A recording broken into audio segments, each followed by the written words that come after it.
Go ahead and dive into this. There's three Earlisms that I still use. So if you ever wonder in college, when am I ever going to use this? This is your slide. And this is the slide that I first got exposure to. I was one of Dr. Earl's, it's hard for me to call you that because he was Brother Earl when I knew him. He hadn't finished his doctorate yet. I was one of his original students. It was his first or second semester at BYU Idaho. And I took every class that he offered. I learned to take teachers, not classes. These are three things that I learned. First, he says money doesn't solve your problems, it just changes them. When I heard that as a student, I said, perfect, give me the rich people problems. I'll take them. I've since learned, since I've graduated, that's true. That money doesn't change your problem, it doesn't solve your problems, it just changes them. And it also brings new challenges. So the point of the takeaway number one, in a money-centric world, stay gospel-focused. Never lose your focus on the gospel, and make sure there's an order of operations to things and to seeking after wealth creation. And it's seek the kingdom of God first, go after wealth second. And when you do that, it's not about stuff, it's not even about you, it's about your family, it's about providing for your family, and then it's about seeking after the intent to help others. Key takeaway number two, he said there's a big difference. This didn't resonate until after I left college, but I remembered it. He said fighting over your share of a 3% budget increase in like a large company is very different than how can I 2x my bottom line. As an entrepreneur, you're focused on the P&L, you're focused on profit and loss. How can I increase my profit, reduce my loss? And that right there didn't really speak to me, but then, since I've graduated and gone on into the real world, I am much more comfortable, and my personality is a better fit with the second part of that. How can I 2x or 3x my bottom line? I like to be aggressive, I like to push things. I don't like to, I'm not really great at corporate politics, and so you play your strengths. Key takeaway number three. All of you are probably going to graduate and put proficient in Microsoft Excel on your resume. How many people currently have that on the resume? No hands. I love you guys. You're great. Everyone here's honest. Well, I did, and I wasn't even really good at these. Since I've graduated, there's three things in Excel that if you can do, you can put that on your resume. Number one, 3-axis bubble charts. This is an actual chart that actually one of my employees sent to me yesterday for a presentation, and I thought, you know what, I'll drop it in. It's not the best 3-axis bubble chart. Why is it relevant? You can convey a lot of data, short amount of time. Number two, pivot tables. Number three, VLOOKUPs. You can go watch a video on YouTube, you can learn them in a day. Those are three things in Excel that I use, and if you master those three things, you'll be better than 50% of people out there. So those are three Excel tools that I still use to this day, that I learned from Brother Earl, that I use in our business. I'm talking way too much. Am I checking that people sleep? All right, cool. Keep going.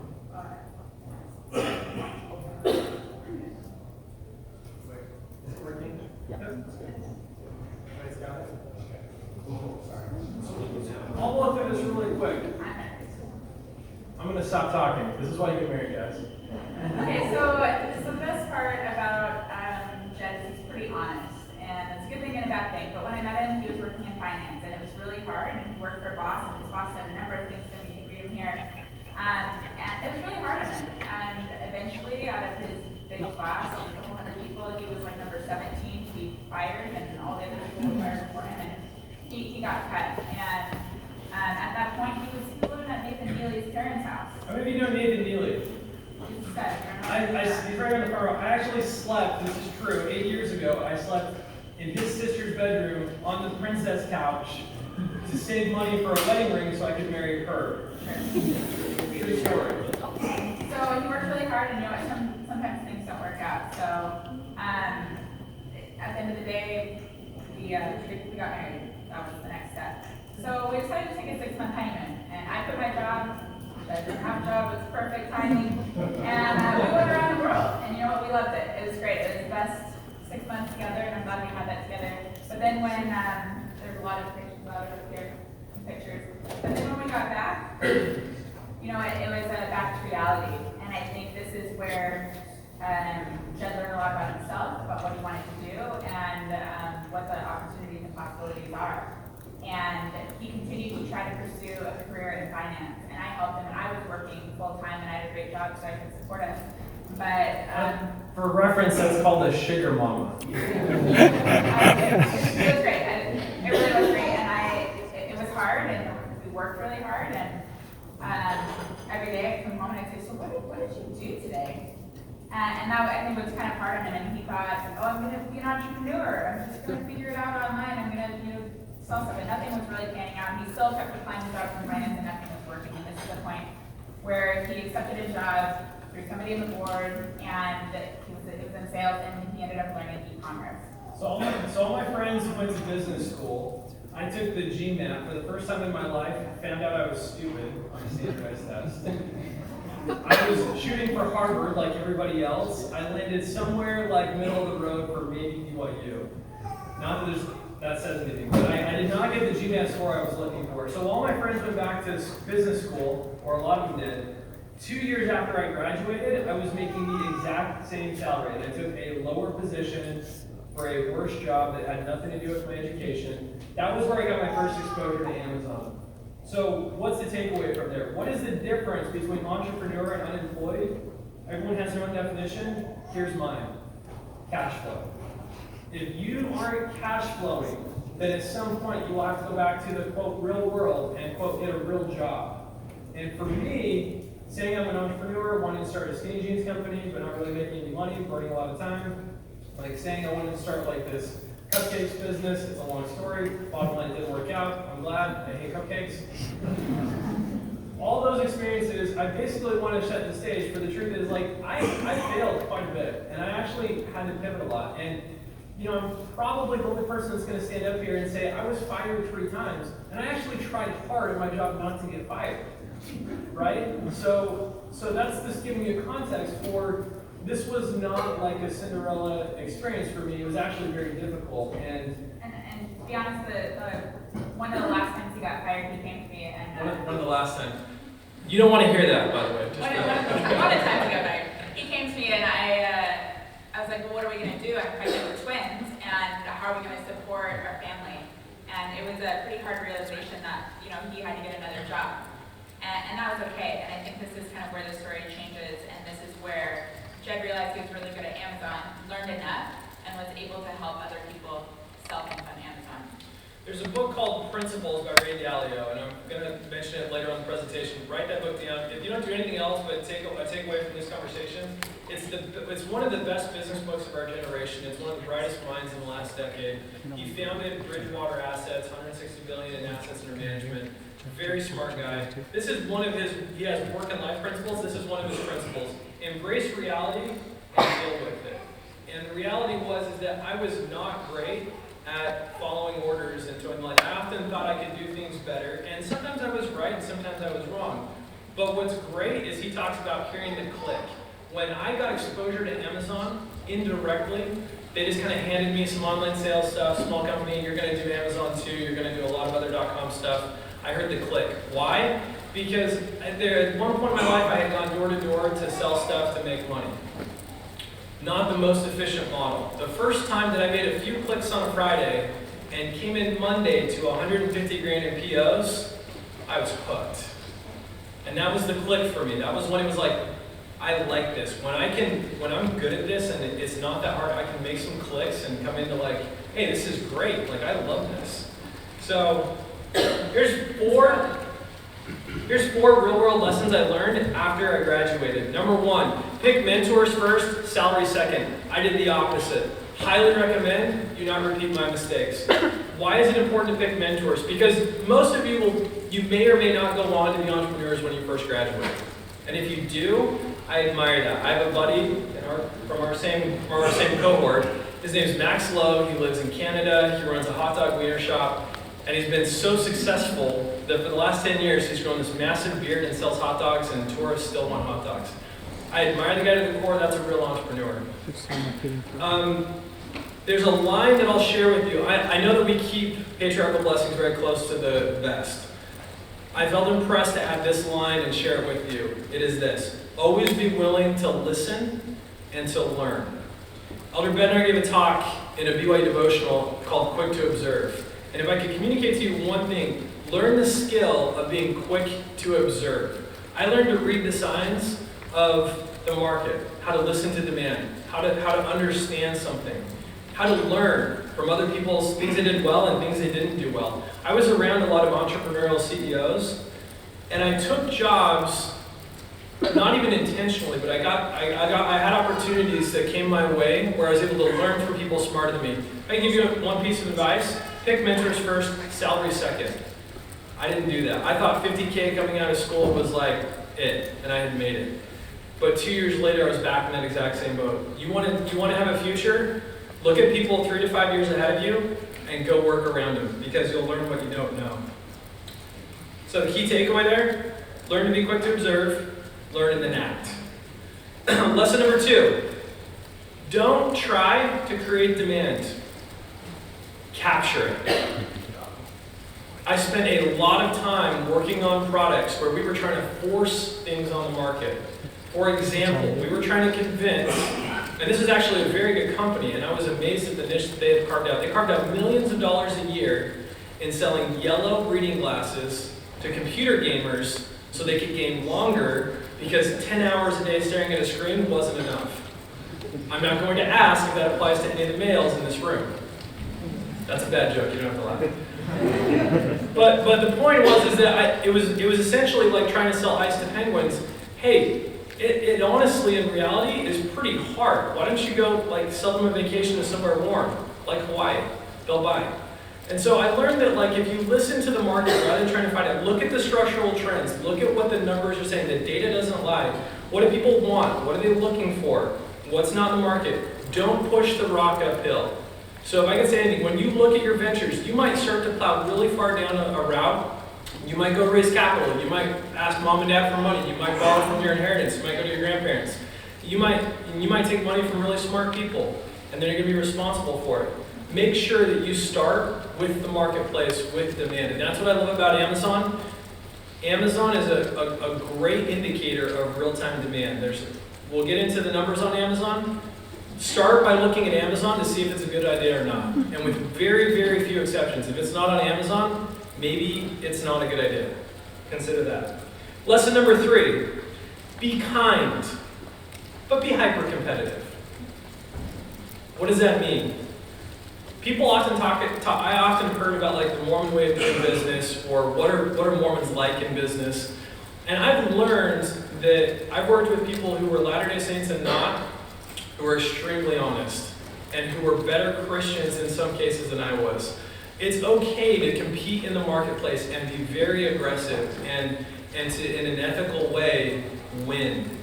But when your personal interactions and in working with other people, always remember to be kind.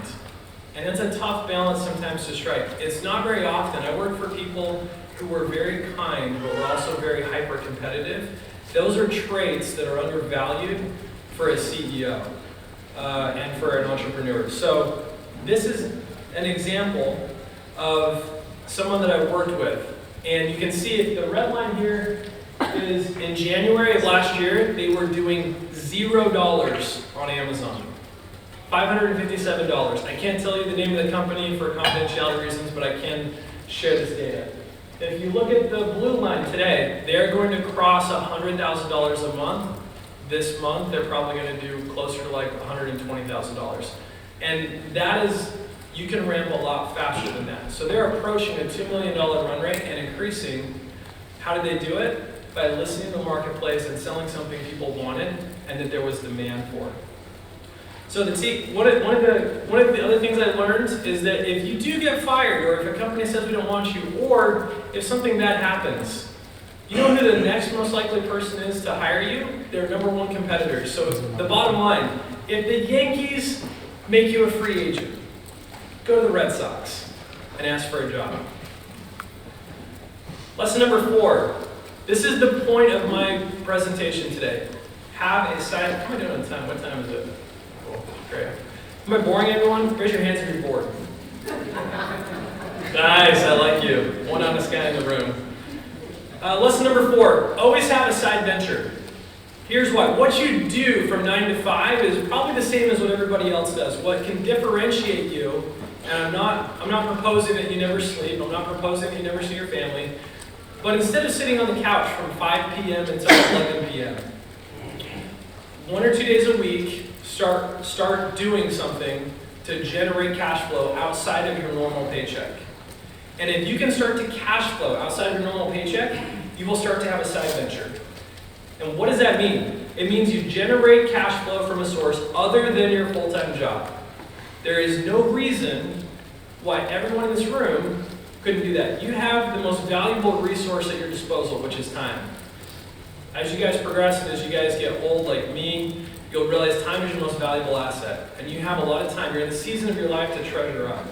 You'll get exposure to things that you don't maybe have had full exposure to yet. And you might be good at a lot of things, but what I learned is that there were areas of business that I wasn't really good at. For example, I'm not going to all these, logistics.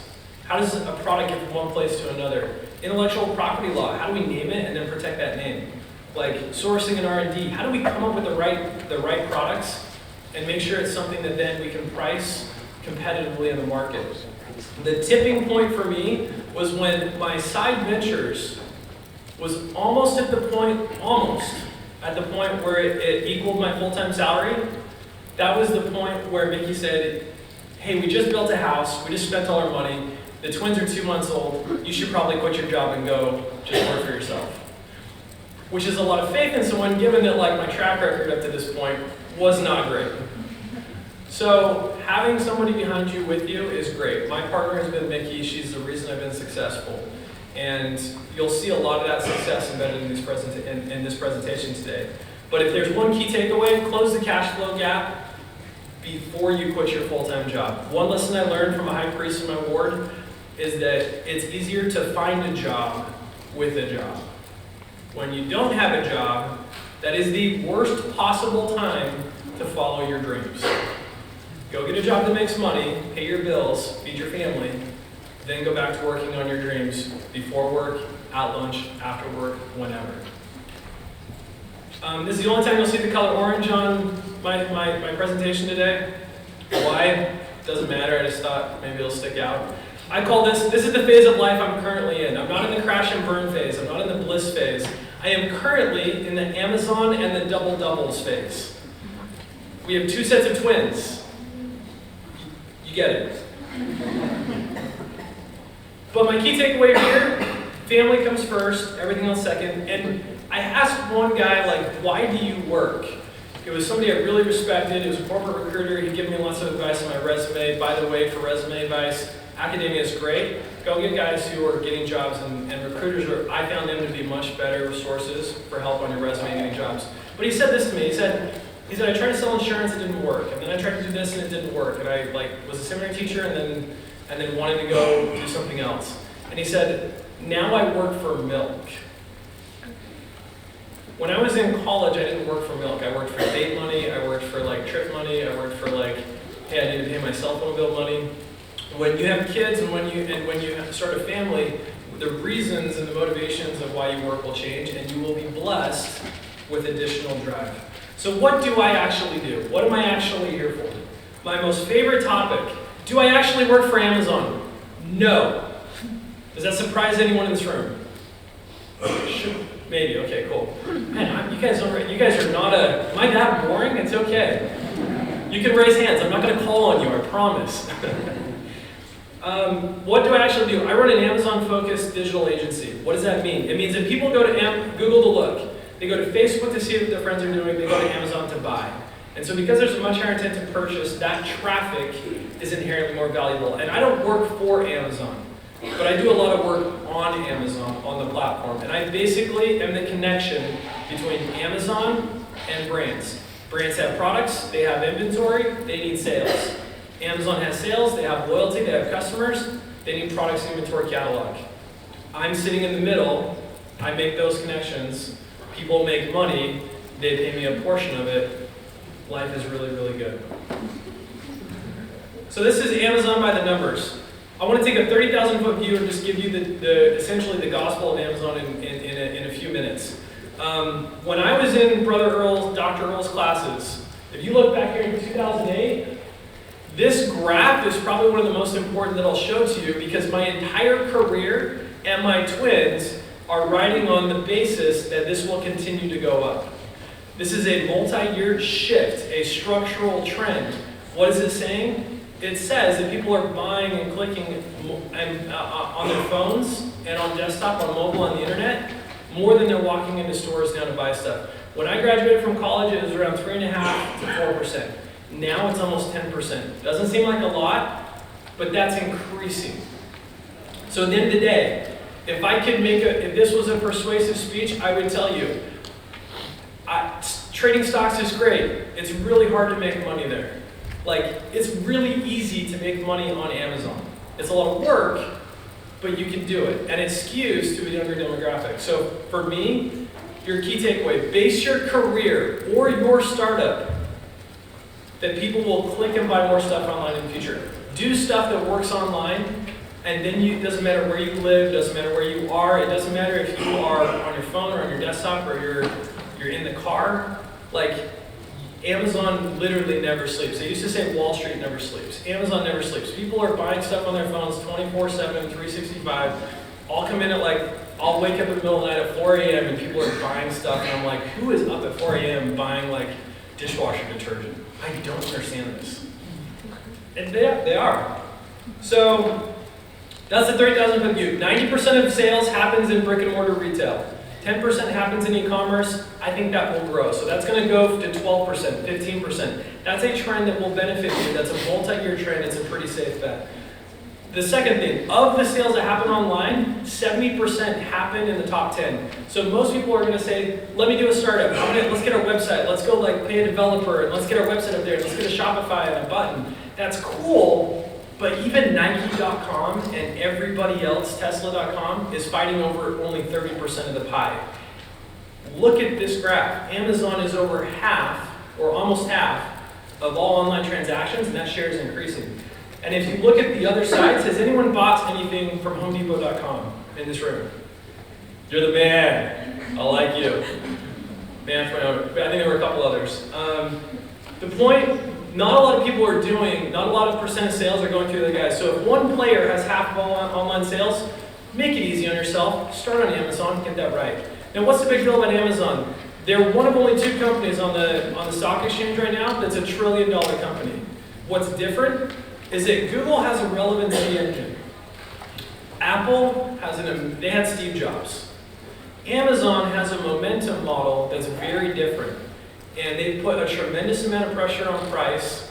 They're aggregating loyalty at an incredible rate. If you look at this graph, my personal income has followed this trend. I didn't make a lot of money on Amazon 5 years ago. But now, it's a different story. And so, if you're going to look at hey, I want to make a lot of money, maybe you want to work hard, maybe not, this is a great place to go because they're doing $180 billion a year, and you'll have Walmart come, you'll have Costco come, and you know what? I love those companies. They're great companies, Staples, whoever. But if I want to go where the action is, and I want to go with what's on trend, everybody right now is looking at Amazon and saying, how can we compete? And that's just the truth. They've built a very, very good machine. So when you're looking about your startup or your job, look at Amazon first, everything else second. Also, how many people in here want to get a job when they graduate, or start their own business, or just make money? Please, everyone, this is your chance. Everyone raise their hand. Sweet, awesome, yes. So look at where the opportunities are. This is just the people that work for Amazon. This does not include people like me, and there's over 2 million other sellers on Amazon. This doesn't include those people. If you look at this graph, when I was in Dr. Earl's classes, there was 17,000 employees in Amazon. Think about that for a second. That's like taking Rexburg, which is an okay school too, and taking that, and that was everybody there worked for one company, right? Now take that and put 20 of them next to each other. That's what's happened with Amazon. They've 20x'd their employee base in a decade, with most of it coming in the last 2 years.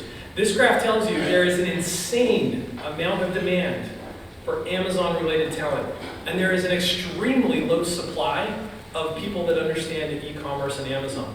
Why? Because Amazon's vacuuming them up. And if they're not vacuuming them up, Walmart is or someone else is. So when you look at, hey, I want to be in demand, I want it to be easy to find a job, just say you do Amazon stuff and someone will pay you more than you're worth and they'll let you figure it out on their own dime.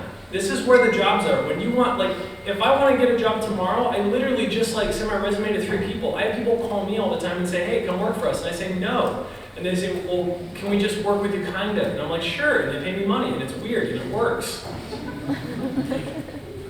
So that's all cool. But like, how do I start? What should I do? There's 3 things. You can either study something, you can do something, or you can download something. If I have one invitation today, it's that you do one of the 3, and if you're really motivated, do all of the 3, and if you want to make millions and you want to work in your pajamas, do all of the 3, then call me and ask for a job.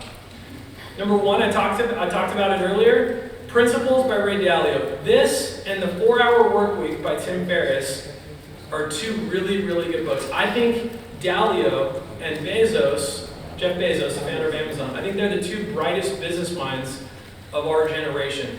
And when you get insight into how a brilliant guy thinks, and when you learn their thought process, he takes a very principle-based approach. Think of how the gospel works, right? We teach principles, we let them govern themselves. This book, I downloaded it on my phone, and in my free time I would read, a chapter or 2. It's changed the way that I think, and I highly recommend it. In my mind, this will be the Harvard Business School book of choice in the future for study, and I highly recommend it too. And how many of you guys have your phone? Pull out your phone if you're not already typing on it and like posting. Cool. Go to Instagram, follow Principles as an unpaid endorsement. Every day they just like service something from the book, and for me, it actually turns social media into something useful. So if you're super bored, just go follow this and see if like some of this stuff starts to resonate. Number 2, you can download something. How many people in here are familiar with Chrome extensions? Anyone like a Chrome extension whiz? I'm not going to act. Same guy that buys stuff on HomeDepot.com. No, like, you're the man. So Jungle Scout is a tool that I use. Why is Jungle Scout matter? Because Jungle Scout will give you some insight. The numbers are not exact, but they're pretty close. This is one of the tools that I use that I usually keep close to the vest, and I highly recommend it. You're going to spend thousands, tens of thousands of dollars on your education. And in your free time, when you're before class, after class, when you're bored in class, if you download this and go look at Amazon, you can see how much people are making by SKU. And it will blow your mind, because it blew mine. Some dude, like I used to think it was really, like I had to come up with like the next iPhone to like make money. Like one of the companies I worked for did a fantastic job. They saw that some guy was making $1 million a year in a cast iron scrubber. If you're familiar with cast iron, you can't put dish soap on it, it'll ruin it. So you get a piece of chainmail and you just kind of scrub it around and call it a day. Someone was selling, they said, what if we made it 2 inches by 2 inches larger and $2 cheaper? And that was 1.8 million over the next 18 months. And this is a Jungle Scout scrape of water bottles. Everybody in this room knows what a water bottle is. Look at how many people on Amazon are making 1.7 million every 30 days, 954 every 30 days. Like, and it goes down. Everybody on your, the worst guy, if you're number 20 on this list, you're making 296,000 selling what she's drinking in yellow. I know, sorry to put you on the spot. It's a water bottle, guys. It's not rocket science, right? And so when you're looking at it, this tool, if you download this and you get good at this, there's millions of dollars out there with your name on it. And what's really cool about it is you'll find other tools and you'll get more exact. Basically, Amazon ranks everything in the product in the catalog 1 to 1 million every hour. And this is reverse engineering and turning those rankings into estimated sales. So it's close, not exact, but it's a really valuable tool. There's a free version. It's worth like $150. Again, I have no affiliation here. It's just, you want to know what I do and what I've learned. Like, pay $150, play with this. It's better than Bitcoin, it's better than stocks, and it's 100 times easier. So I highly recommend it. The last thing, I already kind of talked about this, but on Amazon, if you scroll down the page, so if you hit a listing page, scroll down until you find the product description and the product details. This is where that ranking shows up. It's a very subtle data point, but Amazon is basically telling you what everyone else is making because they want more people to go out there and increase the competition to lower the price. Their entire model is built to put pressure on price and deliver more value for consumers. So when you look at it, to rank in the top 3,000 of a category, you're smashing it. You're doing great, you're happy. All of you would like drop out of school, just work on it full time, and call yourself an entrepreneur. So maybe that's not the best idea, but it is money. So, but if you understand how this works, it takes some time before you actually get to it. So this might be more than like the conversation today. But Amazon ranks everything, you can see the revenue. So everything that you're wearing, everything that you buy, for the next week or two, just go look at it and say, holy cow, what does it rank in the category? And if it's more than 3,000, just kind of ignore it. But if it's below 3,000, like if you're the top 25 in grocery, you're clearing 40 million a year in one SKU. It's crazy. The last thing, and then I think we're going to take some Q&A. I'm going to bring my hot wife back up. She's great. She is the better half. They should have put her face on the posters, and then more people would have come, but it's okay. The last thing, do something. If you really want to explore, you really want to experiment with this, you really want to learn, you really want to do something, go to sellercentral.amazon.com, take 45 minutes, and create a Seller Central account. It's not hard. And I haven't shared this with maybe 3 people, but this is a personal project of mine, and I'm crowdsourcing it to you guys because maybe you can help me out. The Book of Mormon on Amazon has been up there for a long time, but it's poorly represented or poorly displayed. And so I noticed that there was like some stuff that was obvious errors, like saying, like misspellings or like capitalization. Other things that may be malicious or not, right? Like people, saying there's a 1767 version of the Book of Mormon. You're like, that's not possible, right? It only came out in 1830. And what really bugged me is that there were people that were selling paperback Book of Mormons. How many return missionaries do you have in the room? Return missionaries? Cool. So, how many Book of Mormons did you give out for free? Thousands, right? Someone's selling each one of those for $50. Forget that. So I said, cool, well, I'm going to buy them for $2 from distribution, and I'm going to sell them on Amazon, plus the Amazon fees, for 0 margin, and make it a nonprofit business. You guys want to do a nonprofit? This will cost you less than $100. You'll learn Amazon. You have 0 risk of product quality and everything else. And it's something that it's a blind spot for church distribution. They're really, really smart people over there. But they have a lot of stuff to do. And what's interesting to me is that when I started doing this, about 10% of the orders were like prison inmates. And I knew that because I would go look up the addresses and see that like these were going to folks who were probably really interested in reading it. So you want to learn Amazon, you want a product, you want to start, and you want to make it easy, help me with this project. Help fix some of the, like go leave a positive review on Amazon for the Book of Mormon. Like help me clean up some of the listings, let's merge some of the duplicates. Like you want exposure to Amazon, you want to learn, this solves all your problems in 1 second. Because you're sourcing product from the church, right? And the only risk is that now everyone in this room is competing on price to make it even less of a 0 margin game for everyone else. But it's not hard to buy 10 Book of Mormons and throw them up on Amazon. I haven't talked about this project publicly because like I felt like it was a service opportunity. I was working on it on Sundays occasionally. But I don't always have the bandwidth for it. And so I felt impressed to share this project with you because for me, I think that like everybody here would gain valuable skill sets, and then we could also help bring the church out of digital obscurity on Amazon. There's 4,000 great reviews, but I think the Book of Mormon is a 5-star review. I would love to like get it to the top 100 bestsellers on Amazon just for fun. So what? So if you get nothing else, we're going to wrap this up and then do Q&A. Help people, have an impact, build the kingdom, optimize for happiness. I love what I do. I make millions doing it, maybe. My wife is the best part of it. I get to spend more time with my kids and my family, and it opens me up to attend what President Eyring said are, quote, the little meetings and unimportant meetings in the church. And I want to share this with you in the name of Jesus Christ, amen. So I think, should I hand it back over? Is that? Yeah. Cool. So why don't we open it up for Q&A? You've got 7 minutes. Sorry, I took 3 of them. Fire away. Did you have a product, when you started working for Amazon, did you have a product that you started to sell, or did you work for someone else and sold their product? I worked for someone else and sold their product. Great question. If you're starting today looking for a product, what would be the main criteria on Amazon? Few competitors, poorly reviewed, lots of sales. And you can use the Jungle Scout tool to help with that. So for example, we noticed that there were people that were doing millions a year in crib guards. Like our twins literally turned into beavers and started chewing through their wood crib. And we're like, how can we stop them from like chewing through their crib? And so we looked at it and found like, wait, this guy's crushing it. He's doing $1 million every 30 days, and it's a 3.5-star product. And the 1 and 2-star reviews tell you what to improve and to change. Like, all you have to do is launch a slightly better mousetrap, and it gives you the roadmap for it, and you're going to crush it. So yeah, great question. Next question. How did you charge your fee for your service?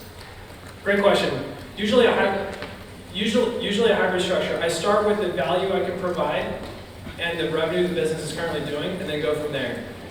And you always want it to be, the principles I've learned, number 1, you want it to be fair for both sides. 2, you want it to work in the short term and the long term. So usually it's a hybrid structure where there's a base fee so we can cover our labor costs, but then it converts to a pure percentage deal where we can make money on the upside. So that when they win, we win. Go ahead. And just a quick follow-up question on that. Are there business models for the types of things that you're doing, or is this kind of like you're making up your own, like standard?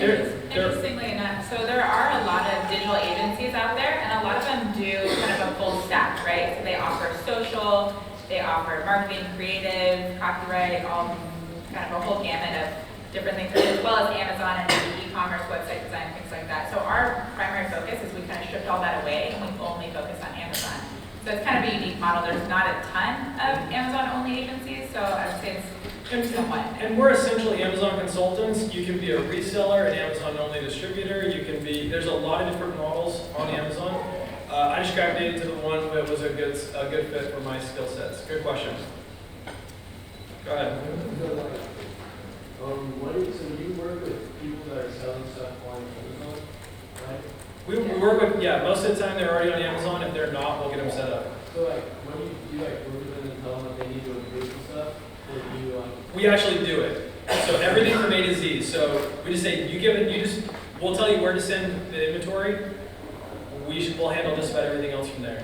So you said you do like, kind of like Google SEO, so like you do that for Amazon? So actually, this is a good Yes. question, because I think it depends on the client, it depends on where they are, right? Sometimes we only help them with marketing, is a big deal, and they might already be set up and have great content. A lot of times we start with, let's make their listing really good, and let's figure out how to get, like if people land on your page and they're not going to buy, so it doesn't matter if you drive the traffic there. So everything from setting up their listing, getting good creative, rewriting content, and that's a big part of it, is like understanding like keywords and understanding like what people are searching for in order to find the product. So that's a lot of SEO work.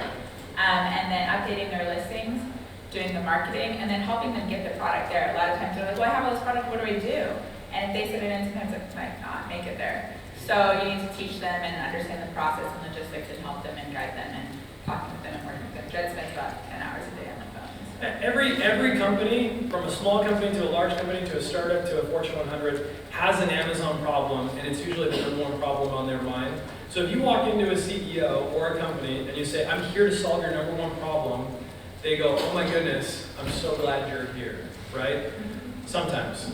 And they have different types of problems, depending on what stage they're at. But a lot of times it comes down to this. We don't understand the profitability on Amazon. We need help dialing in not just the revenue, but like the profit.